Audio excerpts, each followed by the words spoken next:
नमस्कार, आप देख रहे हैं जनहित टाइम्स। मैं हूं आपके साथ प्रियंका सारस्वत। एक ऐसी शख्सियत जो किसी पहचान की मोहताज नहीं, राजनीति का एक ऐसा योद्धा जिसका कोई शत्रु नहीं था, एक ऐसा महापुरुष जो लोगों के दिलों पर राज करता था, जो सदैव अटल था। जी हां, भारत के पूर्व प्रधानमंत्री और भारत रत्न अटल बिहारी वाजपेयी जी की आज 5वीं पुण्यतिथि है। वीर रस से सरोबार उनकी कविताएं जब भी पढ़ी जाती हैं रोंगटे खड़े कर देती हैं। अटल जी की पुण्यतिथि पर देखिए हमारी एक खास पेशकश, यादों में अटल।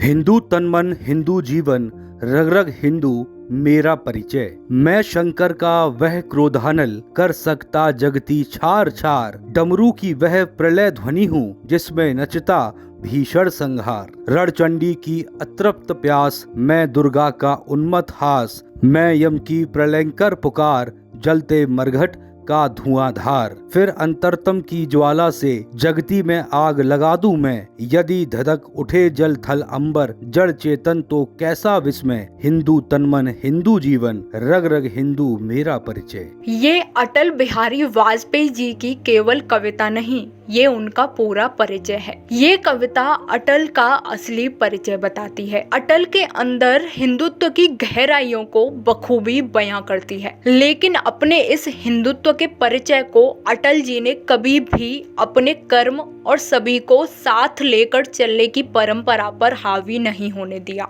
वाजपेयी ने ऐसे भारत पर हमेशा यकीन किया जिसमें आम आदमी की जीत की मिसालें दी गई हैं। टूटे हुए सपने की कौन सुने किसकी, अंतर को चीर व्यथा पलकों पर ठिठकी। हार नहीं मानूंगा, रार नहीं ठानूंगा, काल के कपाल पर लिखता मिटाता हूँ। गीत नया गाता हूँ, गीत नया गाता हूँ। शब्दों के मोतियों को अपने अंदाज में पिरोकर कविता की माला बनाने वाला मौन हो चुका है। कलम ने विराम लगा दिया है और कविताएं थम गई हैं, लेकिन शब्दों के मोती जैसे आज भी उस जादूगर का इंतजार कर रहे हैं कि वो आएगा और फिर से एक माला में हमें पिरोएगा। मौत की उम्र क्या, 2 पल भी नहीं। जिंदगी सिलसिला आज कल की नहीं। मैं जी भर जिया, मैं मन से मरूं। लौट कर आऊंगा, कूद से क्यों डरूं। एक दौर था जब अटल जी की कविताओं को सुनने के लिए भीड़ इकट्ठा होती थी। लोग उन्हें सुनने के लिए बेताब रहते थे। अटल जी ये बखूबी जानते थे कि अपनी बात को जनता के दिल तक पहुंचाने के लिए कविता से बेहतर कोई माध्यम नहीं हो सकता। अटल जी की कविताएं राष्ट्रभक्ति के जोश को भी बयां करती हैं और दुश्मन को चेतावनी भी देती हैं। अटल जी का मानना था कि कविता एकांत और वातावरण चाहती है। कविता लिखने के लिए माहौल की जरूरत होती है, लेकिन हर रोज भाषण देने की मजबूरी कविता को उमड़ने नहीं देती। जब तक बादल उमड़ता नहीं है तब तक बरसता नहीं है। कहा जाता है कि राजनीति के सूखे बगीचे में अटल जी कविताओं के फूल खिलाना चाहते थे, लेकिन ऐसा नहीं करने को लेकर उनके मन में मलाल हमेशा रहा। अटल जी की कविताओं में श्रृंगार और वीर रस के रंग भी थे और सुगंध भी थी। उन्होंने अपनी कई कविताओं को संगीत में पिरोया जिसका अंदाजा उन्हें भी नहीं था। अटल बिहारी वाजपेयी जी की वीर रस से भरी ये कविताएं आपको कैसी लगी, हमें कमेंट बॉक्स में जरूर बताएं।